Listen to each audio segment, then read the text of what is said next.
خۆشەویستی خوا فەرمی صلی الله عليه وسلم اجتنبوا السبع الموبقات. خۆتان لەو حەوتاوانە پارێزن کە مرۆڤ بە هیلاک دەدا. یەکێتر فەرمووی وەئەکل مالی اليەتیم، خواردنی ماڵی هەتی و بە زوڵم. بەڵام تۆ شتە ماڵی هەتیوێک پێی خۆشە خواردنەکەی بخۆ، پێی خۆشە دڵخۆشە چایەکەی ماڵەکەی ئاوەکەی بخۆ، ئەمە حرام نییە، چونکە تۆ زوڵمی لێ ناکەی، خۆی پێی خۆشە. سێبەری هەتی و حرام نییە، ئەو قسە ڕاست نییە.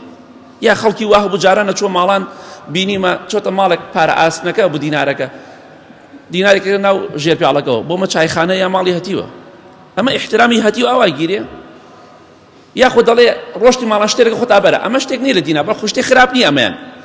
بەڵام ئەگەر نەشیبەی ئاساییە بەو مەرجەی هەتیوەکە پێی خۆش بێ.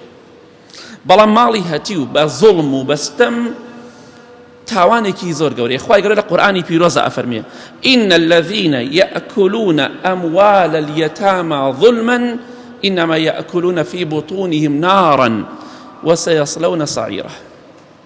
ئەو کەسانی ماڵی هەتی و بە زوڵمە خۆن، بە زوڵم، خوای گەورە دەفەرمێ ئەوانە ئاگرە خۆن، ئاگر دەخۆن و دەچنە ناو ئاگریشەوە. کەواتە ئەگەر ماڵی هەتی و بە زوڵم خوارد، ئاگر دەخۆی بۆ ناو ئاگر دەڕۆی، ئیتر حەجەکەی هەموو ساڵێ عومرە دەکەی، ئەو حەقە هەر بۆ قیامەت بە سافی دەمێنێتەوە.